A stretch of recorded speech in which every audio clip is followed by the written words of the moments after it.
thank you, everybody. I am so honored to be here. I was here a couple of years ago, and I did speak. And just the fact that you wanted me to be your first guest with your reinstated live meetings. I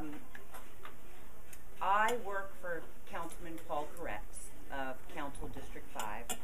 He's 3 years into his job working as a representative for the city of Los Angeles. We just got redistricted, and what happens every 10 years is population growth. And each council district has to have an equal amount of people that represent. We had about 270,000 constituents. I think so did Councilmember Tom LaBonge and a few of the others. So we had to get back down to 250,000 people. In the redistricting process, we heard from many of the communities. Some of our people, I must say, it was like we were getting a divorce, and they just couldn't understand why they couldn't be represented by us anymore. But there was a commissioner's board, and everybody submitted information, and it has to be a natural line that goes through the city. So we did try to keep those that we could basically border, but we did lose Sherman Oaks. And we represented south of the boulevard and the north portion of Sherman Oaks where the businesses are. We also represented a small portion of Studio City just east of Coldwater, which went to Burbank Boulevard. We no longer represent Studio City. We had the flag section in Valley Village. We no longer represent Valley Village. We do represent Encino, so we stay in the Valley. That's where our office is, so we don't have to move because you have to kind of live in where you're representing. So we have more of Encino. We picked up the Encino Village, and then we always had the west side. So we picked up more of the Palms area on the west side. We serve, kind of like Rotarians, you know, service above self, and that's what I've lived by. I started off, for those of you who don't know where I came from, my first career was in the fitness business, and I was in it for 33 years. And the reason why I started in the fitness business, I went really just to get a part-time job, and that was when I was 17. And oh, I shouldn't be giving numbers. You guys got to figure this out on camera. She lied and said she was 17 to get the job. She was 4. I was 4. So I got this job, and what I was able to do, people would come in and they would tell me their concerns, their health concerns. Some people did want to lose weight. Some people just wanted to feel better. And I would guide them through a program, and they'd walk out so happy. And I said, oh, all I have to do is help people and make them happy, and you're going to pay me for this? Okay. There's where the Rotary thing stops. That's right. So I had a fruitful life in the fitness industry. I opened up health clubs. I did workshops. I ended up being in management. When I moved here from New York, right after college, I was in the right place at the right time. Aerobics just started happening. And I opened up the holiday spas that are no longer, if you remember holiday spas. Yeah. And I worked for the lovely lady figure salons. And then I created my own school called Masters of Motion, where I trained and certified aerobic teachers and personal trainers, because we were having these kids basically go out and deal with all different types of individuals who had individual needs. Same thing as working in a council office. And yet they didn't know what they were doing. And people were getting hurt. So that's when I created this school, and I brought in professionals and doctors who discussed how the body works, how the heart and lungs work, how to provide a safe environment, and I went from there. And then my daughter was born, adopted her at birth, and Sherman Oaks Elementary is where I put her for kindergarten. was one of those things, like it kind of happens here, where I was at a meeting and I raised my hand and answered a question, and I was president of the Parents Association. I was like, how did that happen? So I got very involved with the children. I also could teach PE, so I volunteered and I taught PE to the kids because they did not have a PE program, and met wonderful people, and it was about creating more than what LAUSD was giving to the students, to the teachers, to the school itself. And that's what we did. And we had an association that is still there called the Sherman Oaks Parents Association. We chose not to become a PTA because then we would be under the umbrella of LAUSD and they could sweep our money and they could tell us what to do with it. So we became a nonprofit within the school. We started our own child care facility where the parents paid for the children to be watched after school and for activities, and we put the money right back into the school. So we paid for music, we paid for the nurse full-time, we paid for the art program, we paid for books, we paid for field trips. And I have to say I'm happy to hear, because my daughter is now 18, they continue to do this and do it well. But the reason why I bring this up is there I was, and somebody said to me, you know what? If you go to the council office, I bet you they have some discretionary funds that could be used because we needed some library books. So I said, what's a council office? Shows you I'm not political at all. And they told me, so I talked to this woman named Fortuna, and I went down there with a cup of coffee and said, hi, we need your help. So then I would invite Fortuna into the school to give certificates to the teachers who needed to be recognized or teachers that were leaving or retiring. And she saw my speech for raising money and how I could pass around a bucket and everybody would fill it, kind of like your happy bucket. And she said, do you want a real job? I said, I have a real job. She said, no, a real job. So that's how I started in the council office, and I have to tell you, when I walked in there, basically what they do is they say, here's your desk. Good luck. And I looked at it, and there was a roster. This is how I got to know the city department heads. I didn't know who they were. The first year I asked more for forgiveness than I did permission, but I got a lot done that way. And I said, oh, this is like what I was doing. I'm serving people. I'm helping people. I'm making people happy. And I thought, this is a piece of cake. So most people think I've worked for the city much longer than I have because you fit right in.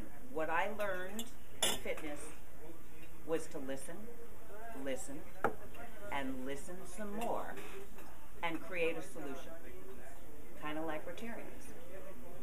So that's what I do in the office. I listen and I create solutions, especially now. We're in a time where we have to be fiscally responsible. The whole country has to be fiscally responsible. And we're lucky. We are not going through bankruptcy. One of the few cities that is not. And I have to give credit to all the city departments and the general managers and management and people who jumped in and said, where do I cut? And it was difficult. It was hard. There were people that had to be laid off. There were early retirements, although that was such a pretty good package. There were transfers. No longer did we have any money in our general fund to provide for a lot of our Department of Transportation engineers. So I will tell you the Department of Transportation was hit very hard. So backlogs were created. But again, the good news, even with the backlogs, is that sooner or later, it will be done. It will be taken care of. And again, I give kudos to the people who are running these departments and to the workers because they're out there. And they too, there are so many people in this city that are so dedicated and loyal and go above and beyond the call of duty, because when I call them, that's what I'm asking them to do. And they do it because they're here to serve. They remember why they're here. And that's why I think Rotarians are special people. You remember why you're here, why you chose to be a part of this organization. Trees, speaking of trees, you know, the mayor has his Million Tree Initiative, and he hasn't really reached that goal, but I will tell you, there are plenty of trees. And I'm happy to introduce you to the appropriate person if you need any more trees and information. We also have an organization through the LA Conservation Corps called Clean and Green. You can get the kids out there to help you. The city has the Office of Community Beautification, and we have tools. So this is something you might want to do as well, work with tools. And it might be good maybe to hook up with a neighborhood council. We just did on Pico Boulevard, the West Side Neighborhood Council planted trees all along Pico Boulevard because they're really trying to clean up. And they called it Plant Pico. And there were 100 people that came out, volunteers, kids from the schools, the organizations, the councilman was out there, and it's heartwarming. It's heartwarming. And now when you drive through, you're like, look, we did that, we did that. And it always looks so nice, and we need trees. The concern for the city is the maintenance. How are you going to maintain it? And once you figure that out and you can make a commitment to the maintenance of it, they want you to plant trees. They certainly do, and the mayor would like to. He doesn't have much time left to meet that $1 million goal, but he's done an amazing job with the efforts of the trees. You know, I want to address the radio, Roy, because that sparked my interest when I heard you speaking about it. My very, very best friend, Missy Hathaway, works for a radio station, and one of the things she always approached me with, because they have to have public service announcements. So keep this in mind. Her concern were the pets and the children being left in the car on hot days during the summer. They do bring it to your attention, but there is not much of a public outcry for it. And there are too many deaths or near deaths because of it. And what she wanted was somebody to come forward and offer that as a public service announcement. So for some reason, I can hear the Rotary Club being the one bringing this public service announcement to the channel. So just keep that in mind. If you want my connection, you can have that too. It's across city lines, but the Rotary clubs in Glendale, the two work together and have a major initiative called Not Even for a Minute. But of course, that's in the city of Glendale, where you're not allowed to go as a city of Los Angeles person. But we should be able to bring that to the city of Los Angeles and work with the clubs in Glendale to see what they've done so successfully. So the radio waves do not know city boundaries. You'd be surprised. Glendale's up there saying no. They have logos and bumper stickers and materials. Yeah, and banners. They have the pole banners. Yeah. Wow, so that's great. Yeah. So anyway, so I will certainly connect you because I think that's very exciting. And you want people to hear your name.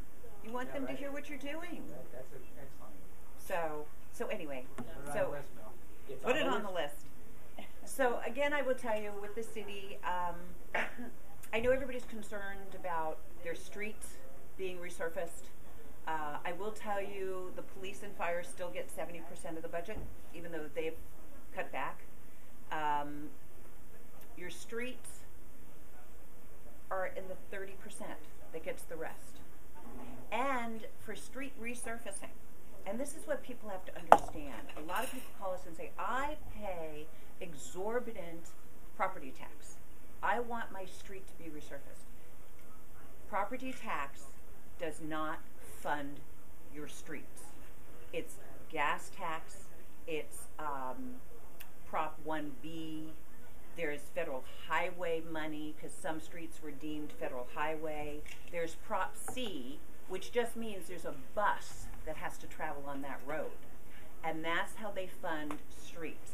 Each council district gets between 18 and 20 miles per year. That's it. So, and they're committed to about 225 miles. They get their program approved by the mayor that they may have the budget to allot them to do 225 miles of resurface. Now there's the maintenance division, and that's where the potholes come in, large asphalt repairs come in. There's many things that the city will take care of. We call them a lot when we find glass in the road, when some of our hills, the rocks start coming down. Those guys run out there, and they're the ones picking up and taking care of it. I know, even though we don't represent Sherman Oaks anymore, but one of our concerns was Ventura Boulevard, and if you can see, it really is starting to ripple even more. I noticed it when I was making a left turn onto Van Nuys the other day, and it seemed like not only it was in the lane where the cars have been parked, but it's come over to the next lane.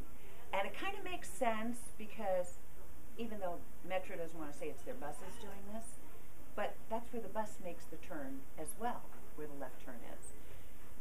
Yes, it's a hard ride when you go over that. And I know when to just stay in the right lane.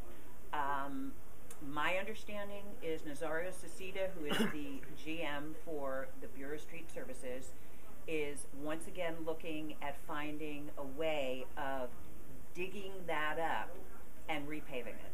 He was looking to do it last fiscal year, but the mayor does cut the budget midstream, and he goes to all the departments and he asks them for another cut. So what's ever left on the table, they pretty much have to sweep. So I'm hoping they will do that because I think that's important. They're looking to resurface more of your major highways, secondary highways that we call them, which would be Ventura Boulevard. But it's a wish list. That's all it is. And even the council office has a backlog of wish lists because people have been calling us for years. I've been with Council District 5 for 7 years. I'm just seeing some of the streets that I put in for 7 years ago get done, like traffic signals. It costs to design these traffic signals. It costs to design the arrows. When I first got to the council office, I always wanted an arrow, Hazeltine, going north, okay, where the Rouse is, and then at Woodman, because it would back up because people would be going to the freeway. So I happened to call the engineer there and I said, could I just get an arrow in these two intersections? And he said, okay, where are they? And I told him, and he said, all right. I said, well, how long is that going to take you? He said, well, it could take 6 to 8 years. I said, a little arrow? And that little arrow, depending on what was already in the works with your wires and conduits, etc., can start at $75,000 for a little arrow. So Joan was out standing there doing this, waving people through for a week. So we did get that arrow a couple of years ago at Woodman, and the arrow just came in by the Rouse this past year.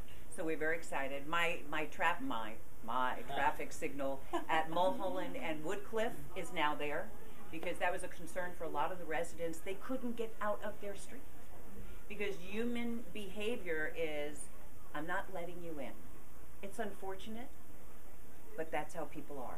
And God forbid you have a big car. They're really not letting you in because they don't want to be behind you. So we solved that. That was another solution we created. I am happy to say the Department of Transportation, they consulted with a lot of the council offices, most of the council offices, and what we've been crying for are core services. We understand they have to have those engineers out there and people involved with the bigger projects, the 405 project. However, we lost core field touch services that our people call us for. Red curbs, handicap curbs, stop signs. Unless there was a history of accidents or you were by a school, you weren't getting a stop sign. So, this fiscal year, the general manager, Jaime de la Vega, who is amazing, is bringing back core services. So we're very excited. I've been working with Brian Gallagher, who takes care of this area. He's a district supervisor, and they're starting to fulfill our needs. These are the things that the people want. We know they don't ask for much. And this is how we have to create the solutions, find the way. Street sweeping, people ask me about that all the time. If you do not have a posted street for street sweeping, you're not going to get a posted street ever again. However, you can call a council office, you can call the Department of the Bureau of Street Services and request a special street sweep. And they'll come in twice a year. So what they'll do is they will post signs 3 days in advance saying no parking for street sweep. So that can be done. There's a lot that can be done. You just have to reach out and ask. And obviously the council office is a resource for you. And we like when people call us. It makes it a lot easier because we do have the direct contacts. Mel mentioned getting things done. I'm a firm believer in relationships. I have a passion for my job. I love, love, love, love what I do. But I also love that I work with so many wonderful people who want to help people. And I built my own family. These are people that are important to me. I do care about them. I do care about their families. I want to know how they're doing, how their husband's doing, how their wife is doing. But this is the relationship I've built. And we work well together because everybody will bend backwards for people they know and they like. And we never demand. There's no demanding. You know, nobody likes to be told what to do. So we don't tell anybody what to do. And there are emergencies. And they know if I send an email or I make a phone call and I say, I don't want to tell you when to schedule this, but I need this sooner than ASAP, and I'll explain later. And the next thing I know, you got it, Joan, no worries, no problem, don't need to know why, and they're out there. So, anyway, anybody have any questions for me?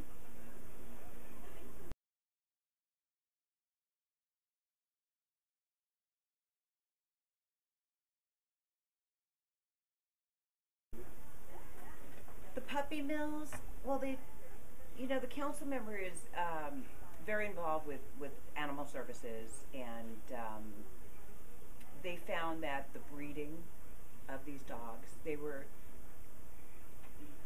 in very bad conditions. Oh no, I understand that. We support the fact that you're trying to do something about it. Okay. The question we have is why go after the pet owner, the stores, instead of going after the mills directly? Well, I believe that's part of the process, is going after the mills. They're starting here because they can do that on a local level. Once you start, you have to work with other agencies in order to do that. But I'm happy to find out more information and where they're at with that for you, because Jeffrey Evanstein in our office handles all that with animal services and the council member. He's the deputy for the project. Excuse me? Is it against the law to do puppy mills in California? Not as of yet. Not as of yet. That should be the law. Not taking the law from the pet stores who are also licensed, and they take better care of the puppies than these puppy mills. And that's the only chance the puppies might have to survive. But go after the real culprit. Go after the puppy mills, who the dogs are in cages this big, and they pump out puppies, and they don't live more than maybe 3 or 4 years because all they do is breed them to have puppies. That's who you should go after. Why go after illegal pet stores? I don't get that one. Well, again, it's feeling it on the ground. You have to start somewhere, and if you start up here, this is still happening, and it'll continue to happen. Look at medical marijuana.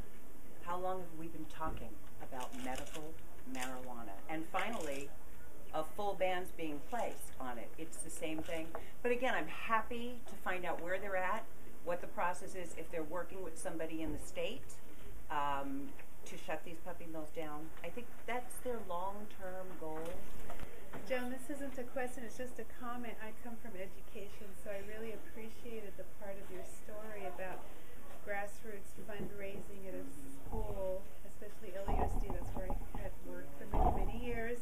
And we need all the help we can get in having parents involved in raising money. Pat knows this too. Yeah. And so we're always trying to have our parents get involved and do exactly what you did, because it is possible. And as an administrator, I always went to the councilman's office to get buses for field trips. Yes. See, you They're knew. always there. They're there for you. So you just have to connect with someone Right. like a Joan Right. to get things done, because they're there to serve. Yeah. Absolutely. Yeah. So I really Thank appreciated you. your story. Thank you. I had a question. You mentioned the medical marijuana. I was on vacation, but I was reading the LA Times while I was on vacation. So, you know, one, I'm so happy to see that, because I live in North Hollywood and it was getting out of control. Every corner there was a Yeah. strategy. Yeah. So what is it that's now going to change? Because I read something about certain groups will be able to continue operating, but I don't quite understand. Before the interim control ordinance, there were 182 facilities that had opened up. And they were under the guidelines of how to open up. Then all these others, I think we got close to 700 that came in. And, everywhere you go, you see them. It got out of hand, absolutely out of hand. And they've been trying to get some kind of control over it, and they can't. So the council member is all in favor of medical marijuana for people who need it, for real needs. This is something that he worked with in state legislation. It was the AB 420 bill. However, he doesn't like bad dispensaries. He doesn't like money-making dispensaries just for the fact of making money. He doesn't like that children are able to purchase, teenagers are able to purchase marijuana. But he does believe in helping those in need. And there will be a 100% ban. This is what City Council has voted for, 100% ban under Councilmember Weezar. Councilmember Koretz would have banned about 90% because he wanted to have 10% again open for the needs of medical patients. But what they will be doing is banning these, and then they will go to the 182 facilities that were first in place and see how they're working. Otherwise, you'll have to grow it at home, or you can grow it in a house where there's a group of 3, or you'll have to go to a licensed facility for medical marijuana. So that's where it stands now.